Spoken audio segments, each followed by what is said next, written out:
Good morning, students. So today I am going to study the most important topic, that is variable valency. Okay. So what is mean by variable valency? So variable valency means some elements exhibits more than one valency is called the variable valency. Okay.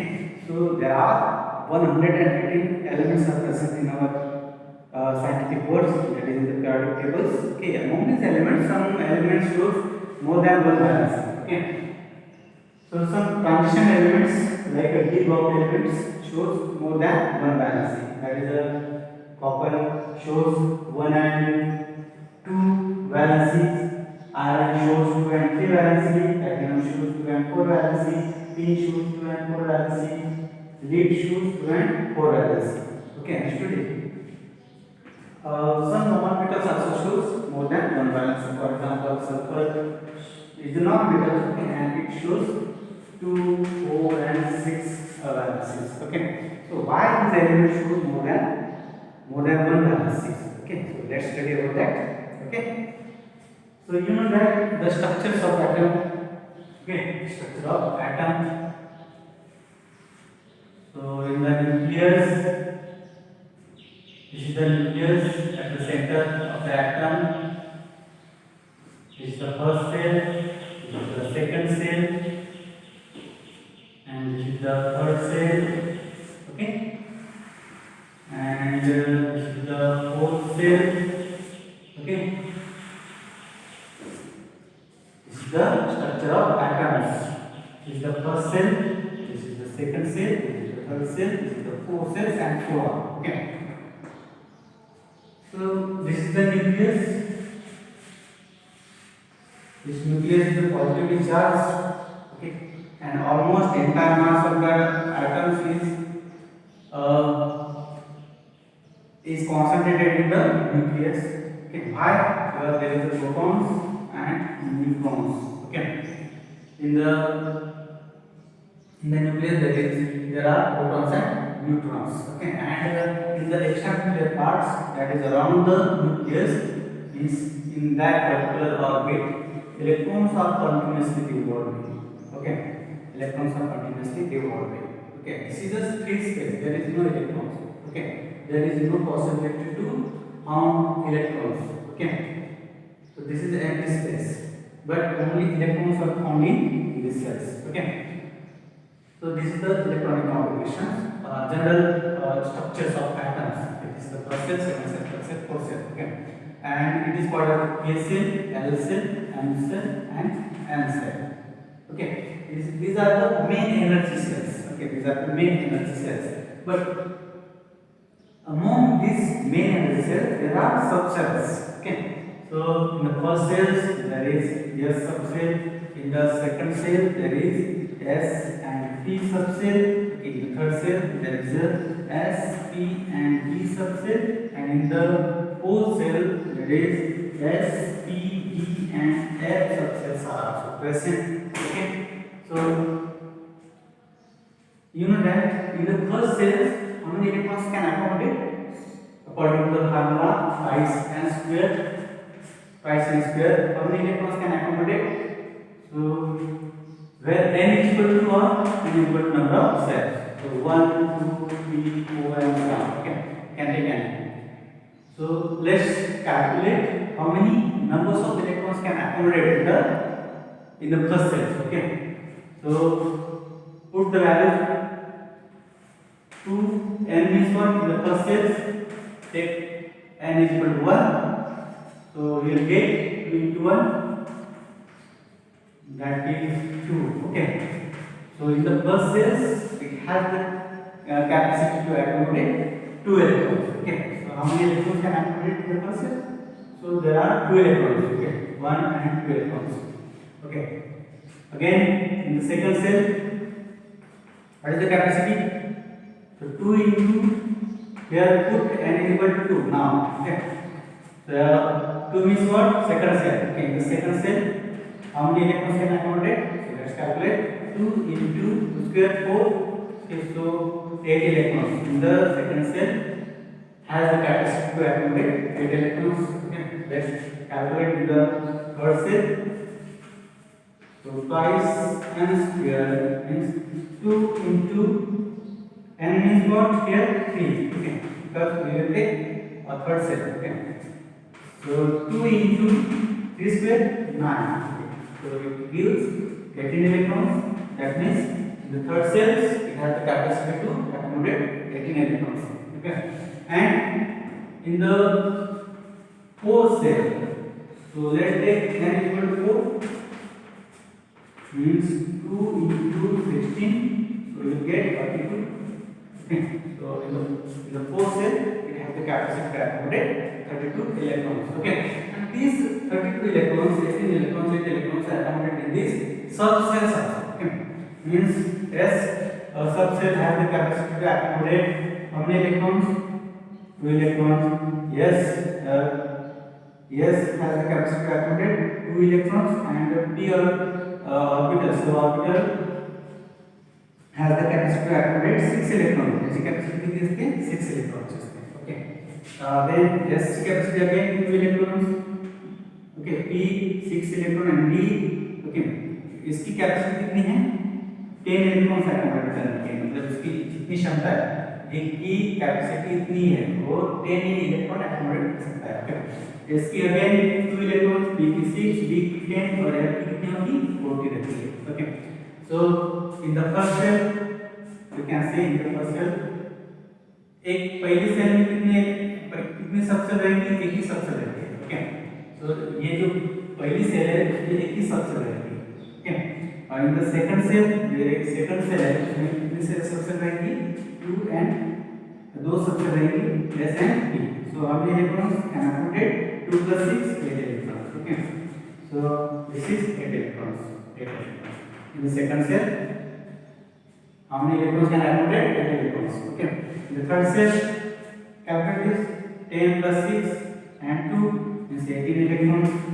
Okay, means we say third cell has the capacity to accommodate 18 electrons। Okay, and SPDF, this is the these are the sub orbitals, okay,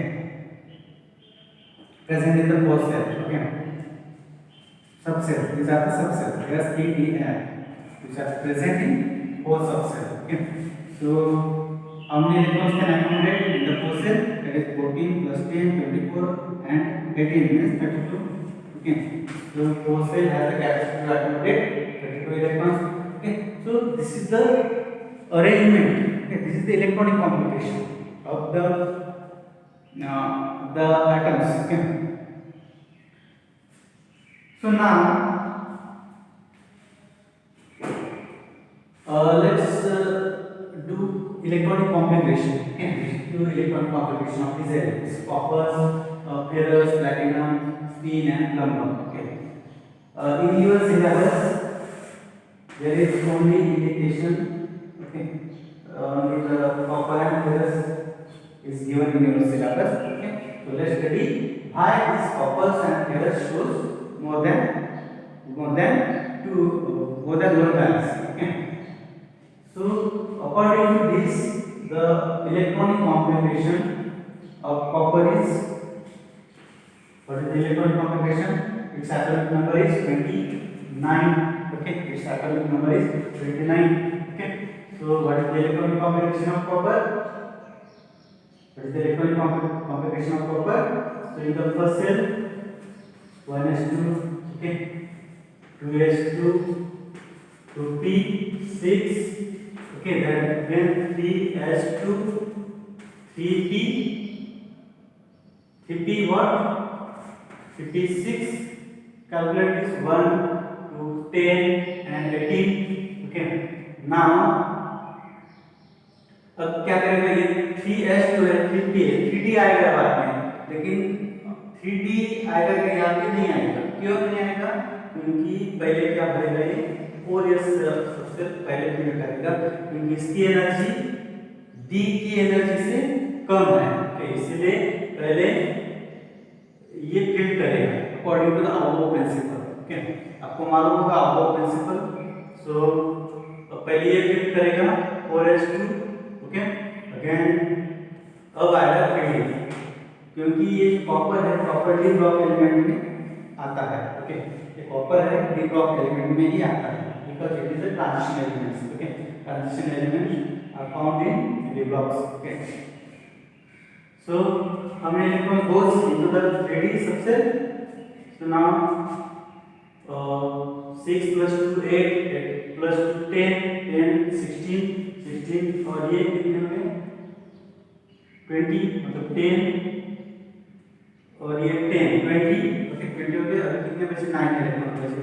9 electron कहाँ पे जाएंगे इस D orbital में जाएंगे. Okay, D subshell में जाएंगे. Okay, तो ये कैसे आया और यस पहले क्यों आया 3D बाद में क्यों आया क्योंकि ये थर्ड सबसेल है फोर्थ है तो ऑब्वियसली एनर्जी किसकी ज्यादा रहनी चाहिए इसकी ज्यादा रहनी चाहिए. लेकिन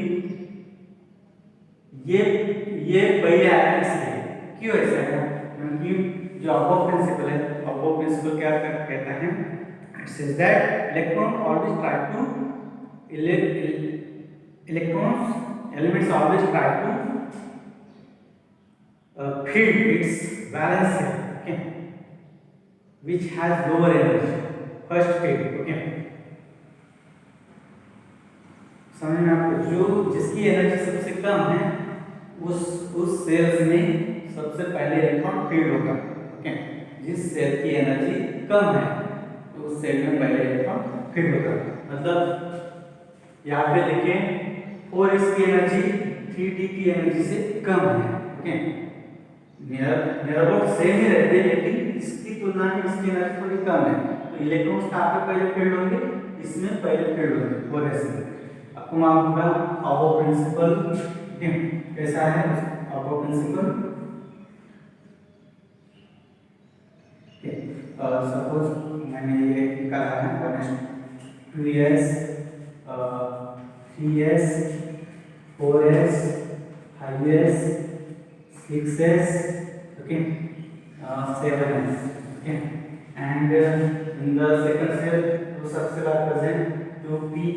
Okay, then in the third cell 3p and 3d subcells are present the 4s 4p. Okay, and 4p and 4f subcells are present. Okay, in the fifth cell fifth p fifth d and fifth f. Okay, subcells are present. The sixth p 6d. Okay, 6f subcells are present. Okay, and so 7s 7p. Okay, 7d and 7f. Okay, so according to that electrons first filled into the first s orbitals, then 2s orbitals, then 2p orbitals and बाद में 3s orbital में जाएंगे electron. बाद में यहाँ पे आएंगे. Okay, बाद में यहाँ पे आएंगे. ओके, बाद में यहाँ पे आएंगे. बाद में यहाँ पे आएंगे. ओके, बाद में ये ऐसे आएंगे इलेक्ट्रॉन्स. ओके, तो आपको समझ में आया होगा. मतलब इसका मतलब क्या 1s ये हो गया 2s इसकी तुलना में इसकी एनर्जी कम है इसकी तुलना में इसकी एनर्जी कम है. मतलब हम ऐसे लिख सकते हैं 1s2 2p 3s. ओके, ये सेकंड सेल कंप्लीट हो गई 3s. ओके, बाद में 3p बाद में 4s. ओके, बाद में 3d. ओके, बाद में 4p. तो इस तरीके से ये हम लिख सकते हैं according to the energy. Okay, so 3d की एनर्जी कम है. ओके, 3d की एनर्जी मतलब ज्यादा है 4s से ज्यादा है. ओके, इसलिए हमने क्या लिखा पहले 4s को लिखा बाद में 3d को लिखा. ओके, आपको समझ में आया होगा. ओके, तो अब देखते हैं इलेक्ट्रॉन्स कैसे फील्ड होंगे. आपको मालूम होगा अगर हमने क्लॉकवाइज इलेक्ट्रॉन्स फील्ड किया इसको तो इसका कैसे होगा इस फॉर्म में अगर हमने लिखा ये 2 2s हो गया, ये 2p हो गया, ओके। अब ये 3s हो गया, ये 3p, और बाद में ये 4s, ओके। और ये 3d में कितने आएंगे, 10 इलेक्ट्रॉन आते हैं, तो हम यहाँ पे लिख सकते हैं 1 2 3 4 एंड 5 इलेक्ट्रॉन, ओके। सो इस तरह हम लिख सकते हैं, मतलब यहाँ पे 2 इलेक्ट्रॉन है, आपको मालूम होगा ये क्लॉकवाइज डायरेक्शन में रिवॉल्व करता है इलेक्ट्रॉन, और एक एंटी क्लॉकवाइज डायरेक्शन में रिवॉल्व करता है, इसलिए हम ये ऐसा लिखा, ओके। 2s में भी 2 इलेक्ट्रॉन्स हैं, एक क्लॉकवाइज है एंटी क्लॉकवाइज, 2p में 6 इलेक्ट्रॉन्स हैं, एक क्लॉकवाइज एंटी क्लॉकवाइज, ओके। इस तरह से इलेक्ट्रॉन्स फिट किए जाते हैं ऑर्बिटल में, ओके। तो यहाँ पे 2 इलेक्ट्रॉन्स, एक बॉक्स में मतलब क्या होता है, s ऑर्बिटल, 3 ब्लॉक मतलब p ऑर्बिटल, और d के कितने रहते हैं, 5 ऐसे ब्लॉक में रहते हैं, मतलब एक ब्लॉक में 2, 5 ब्लॉक में 10 इलेक्ट्रॉन्स, ओके। तो यहाँ पे ऐसा लिख सकते हैं, ये हो गया इसका इलेक्ट्रॉनिक कॉन्फ़िगरेशन, ओके। तो in the last cell, in the D cell there are 9 electrons, so this is 2 3 4 5, okay. Again 6 7 8 and 9, okay. So how many electrons is remain unpaired, एक इलेक्ट्रॉन यहाँ पे अनपेयर्ड रह गया है, ओके। आपको समझ में आया, एक इलेक्ट्रॉन यहाँ पे अनपेयर्ड रह गया है, तो क्या करेगा अभी, ये जो 3d9 है ये ट्रांजिशन एलिमेंट है, मतलब जो मैंने बोला था इनर सेल, ये होगी penultimate shell, inner shell, okay. ये होगी इसकी आउटरमोस्ट सेल, ओके। ये होगी इसकी आउटरमोस्ट सेल, ओके। और ये इनर सेल होगी, मतलब उसको हम क्या बोलते हैं, पेनल्टीमेट सेल, ओके। ये होगी इसकी पेनल्टीमेट सेल, ओके। तो इलेक्ट्रॉन्स कहाँ से ट्रांसफर होंगे, अगर डोनेट करना है कॉपर को, तो क्या करेगा ये, 4s से या 3d से वो इलेक्ट्रॉन वो क्या करेगा, डोनेट करेगा, कॉपर मेटल है तो वो डोनेट करेगा, ठीक है नहीं। तो कैसे करेगा, देखो ट्रांजिशन जितने भी एलिमेंट्स है वो 4 जो सेल है उसकी 4 सेल मतलब क्या, ये जो सेल दिखते हैं आपको ये सब सेल्स कौन से, 4 सेल, और ये आपको सेल है, ओके। इसको इनर सेल और पेनल्टीमेट सेल भी बोला जाता है। तो ये जो इलेक्ट्रॉन कहाँ से डोनेट करेगा, इस सेल से या इस सेल से डोनेट करेगा, ओके। इस सेल से या इस सेल से डोनेट करेगा, समझ में आया आपको। तो अगर उसको ये ग्राउंड स्टेट इलेक्ट्रॉनिक कॉन्फ़िगरेशन है इसका, जब ये एक्साइटेड स्टेट में चला जाता है, एक्साइटेड स्टेट मतलब क्या है, जब हम उसको एडिशनल एक्स्ट्रा एनर्जी प्रोवाइड करते हैं इसको बस, तो क्या होगा, ये जो इलेक्ट्रॉन है ये इलेक्ट्रॉन यहाँ से निकल के यहाँ चला जाएगा, ओके। तो यहाँ पे एक इलेक्ट्रॉन बचता है, ओके। यहाँ पे एक इलेक्ट्रॉन बचता है, तो क्या करेगा, वो क्या करेगा, एक इलेक्ट्रॉन डोनेट कर देगा, ओके। तो इसकी वैलेंसी क्या हो जाएगी, +1 हो जाएगी, इस कंडीशन में इसकी वैलेंसी 1 हो जाएगी, इसलिए कॉपर +1 वैलेंसी शो करता है, ओके। अगर सेकंड कंडीशन क्या है, अगर ये ग्राउंड स्टेट है इसकी, ओके, ये जो ग्राउंड स्टेट है इसकी ये ऐसा है, तो ये क्या करेगा, ये जो 2 इलेक्ट्रॉन्स हैं वो 2 इलेक्ट्रॉन्स 2 के 2 ही डोनेट कर देगा, ओके। 2 के 2 इलेक्ट्रॉन डोनेट कर देगा पेनल्टीमेट सेल से, तो इस कंडीशन में उसकी जो वैलेंसी है वो हो जाएगी कॉपर 2+, समझ में, इसलिए कॉपर क्या शो करता है, 2 वैलेंसी शो करता है, समझ में आपको, भाई कॉपर शो वैलेंसी, तो दूसरा होता है reason, okay, understood it, okay. now let's take another example, iron, okay.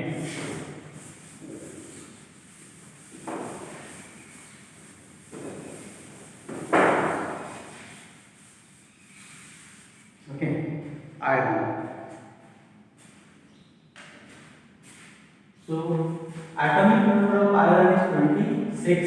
So its electronic configuration become 1s2, 2s2, 2p6. Okay, 1s2, 2s2, 2p6. Then 3s2. Okay, 3p6 कितने हो गए? ये 6 और 10, 12 और 18 हो गए। और बाद में क्या आएगा? 4s2 आएगा। ओके, बाद में क्या आएगा? 3d आएगा। ओके, क्योंकि जो आयरन है वो डी ब्लॉक एलिमेंट्स हैं, तो जो उसकी आउटर मोस्ट सेल जो है वो d सेल है। ओके, सो कितने इलेक्ट्रॉन्स आएंगे यहाँ पे? कितने बचे हैं? ये 10 हो गए, 18, 20 और ये 6, 26 इलेक्ट्रॉन्स। ओके, तो इन द d ऑर्बिटल में कितने इलेक्ट्रॉन्स लेंगे? 6 इलेक्ट्रॉन्स। तो ये जो आयरन है, आयरन 2 वैलेंसी शो करता है। कैसे? हम इसका ये देखते हैं ब्लॉक में इसका इलेक्ट्रॉनिक कॉन्फ़िगरेशन। डी में कितने आएंगे? 5 ब्लॉक आएंगे, मतलब एक ब्लॉक में 2 इलेक्ट्रॉन्स।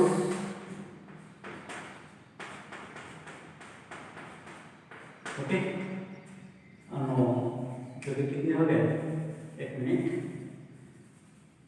पहले एक ही फील्ड होता है, बाद में डबल पेयर फॉर्म में आ जाता है। मतलब यहाँ पे कितने हो गए? 2 हो गए, और यहाँ पे हम 6 पुट करने वाले हैं। 1 2 3 4 5 इलेक्ट्रॉन्स और ये 6 इलेक्ट्रॉन्स।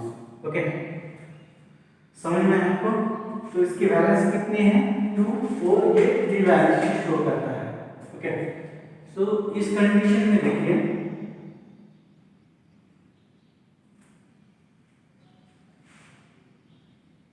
ये 6 इलेक्ट्रॉन्स यहाँ पे आ गए हैं, 3 और ये 6 इलेक्ट्रॉन्स।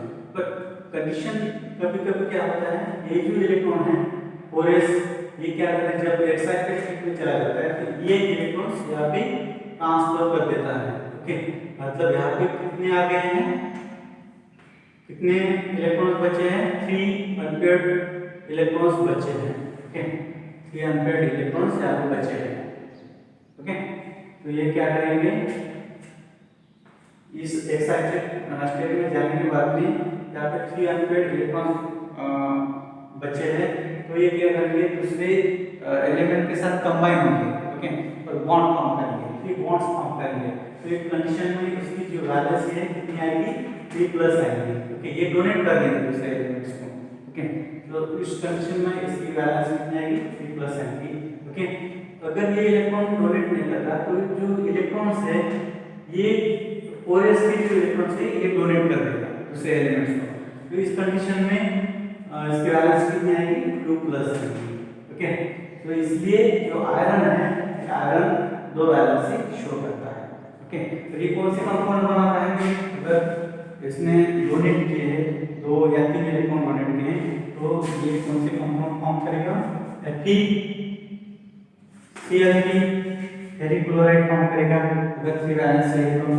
ओके, अगर 2 वैलेंसी है तो कौन से फॉर्म करेगा? FeCl2। और इसका आगे से नॉमेनक्लेचर कैसे रखेंगे हम?